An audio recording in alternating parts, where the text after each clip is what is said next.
So straight triple S, I'll show you how to bleed the brakes. I'll just be doing the front brakes for now, and yeah, sorry for the image quality.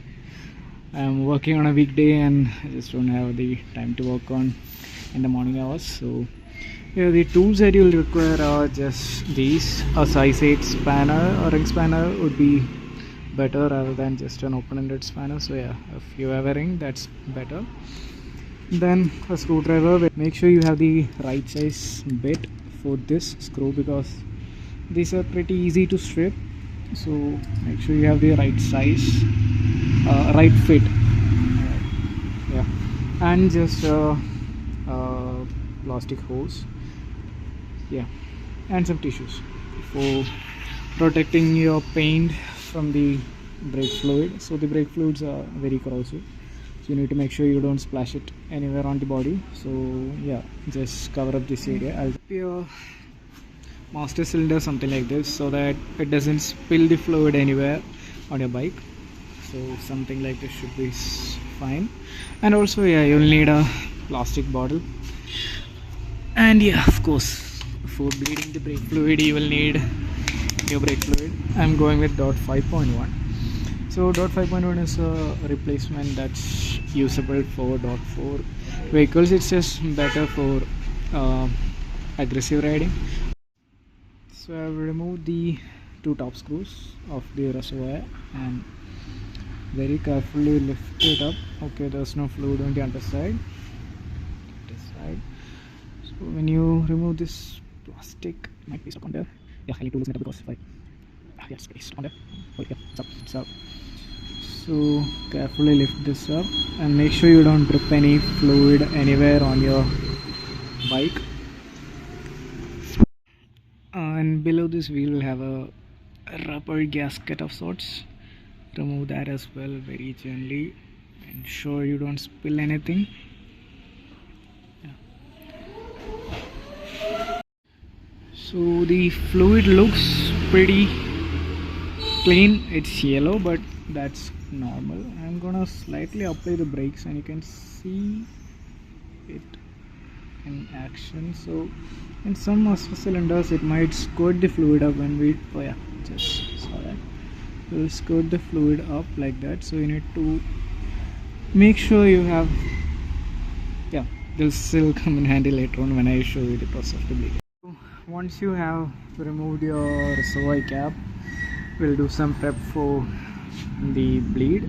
So we need to take the end of this hose, and so tip would be cut across a slit like this onto the bottle and slip this hose inside so that it doesn't slip out. So I'll just set that up and I'll show it to you. So as you can see, put the hose in the bottle and I've looped it over like this, and I'm holding it over here right next to the bleeder nipple on the left caliper. Then before we insert it, we'll first insert the ring spanner like so. Wait, actually we need to loosen it, so I'll keep it like this so I have some wiggle room here. And then we need to push this hose tightly like this. Make sure this goes up like this so that when we bleed the fluid, you can see the fluid coming up. So why this is important is so that you can see when the fresh fluid starts coming into the caliper, so that you can stop the bleeding process, right? And also yeah, this looks good. And also if you mess up and if you release it without closing the valve, the fluid might get pulled back in and you have a column of fluid rather than air if it's directly going to the bottle. And yeah, this looks nice. And the reason why I am doing the left caliper first is because you need to bleed the caliper which is farthest away from the master cylinder. So from the master cylinder, the hose comes down to the center point and then it goes to the left one, and the left one is shorter and the right one is farther away. Yeah, so the left one is shorter and the right one is farther away, so we need to make sure we do the longer route first. So do the bleeding for the left one first. Once that is done, then we move over to the right and do the bleeding for the right one. And if you have a radial caliper, there's a chance that you have a blader valve over here as well, and we do it last because that's closest to the master cylinder, right? So the precedence goes to the one that's longest or farthest away from the reservoir. You have enough fluid in your reservoir. So my reservoir is having the old fluid, but it looks pretty clean enough. I mean, it doesn't have any impurities, so I'm just going to use that to bleed out any air in the system. So yeah, make sure there's enough fluid. Then you pump the brakes, keep it pressed, come down and loosen the nut. So once you loosen the nut, it will actually start to push the fluid through here all the way to the bottle. And when you do that, you will feel that the brake lever actually comes only until this, since there is pressure. But once you loosen it, it will come in all the way. That's supposed to happen. Just let it all the way in and tight. And once you have it all the way in, you tighten the nut and then you leave the lever. Then you repeat the process. You give pressure again, loosen the nut, let the fluid bleed, tighten the nut, leave the brakes again. Do this, keep on doing this until you start to see fresh fluid. And also make sure that there's enough fluid in the reservoir. You need to keep filling it with fresh brake fluid. If you end up emptying the reservoir, you will just start introducing air into the system. Then you will have to do this a whole lot of times. Tip: don't rip off the old seal.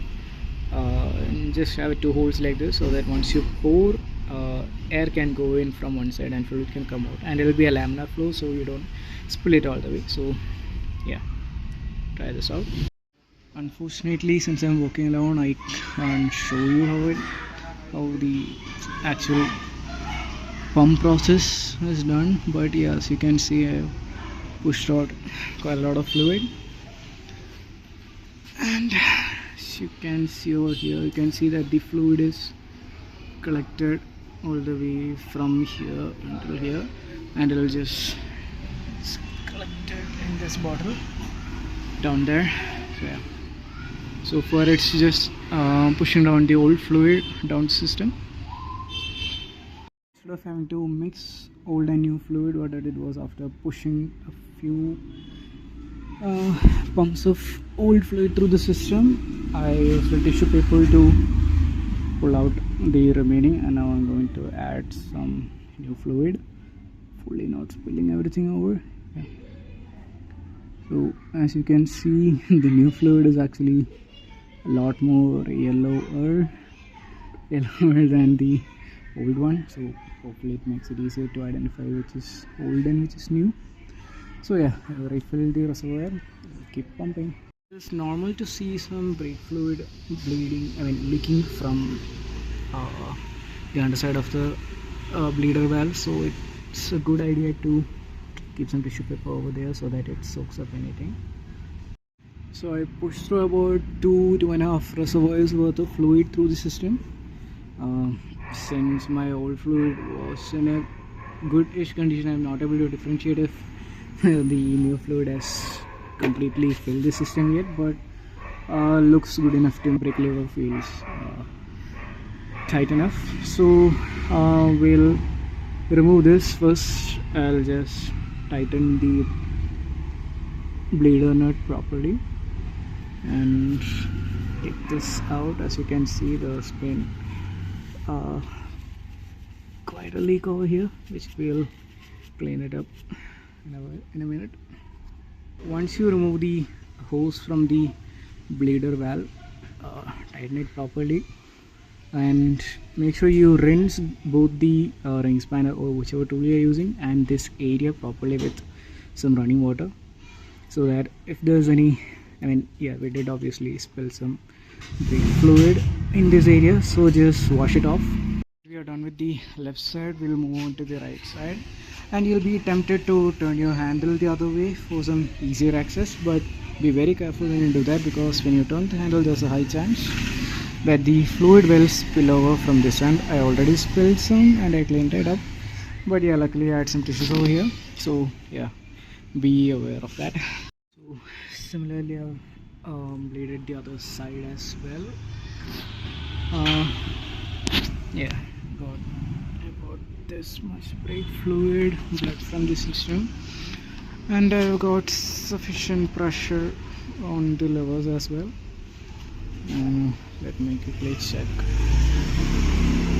Yeah, I'll just top it off a bit more.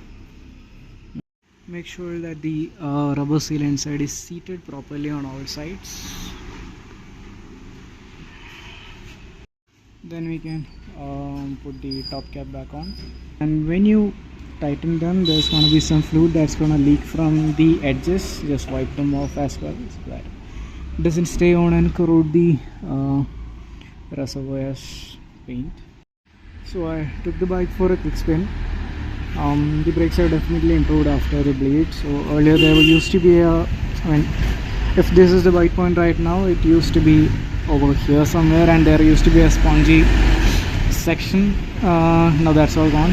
It's a lot more, I can feel the brake bite a lot sooner and more precisely. So yeah, definitely worth the effort. I did not bleed the rear brakes now because I'm a bit constrained on time. So maybe after the trip I'll do it. My rear brakes are not as important as the front ones, so that's why I did not bother to do it right now.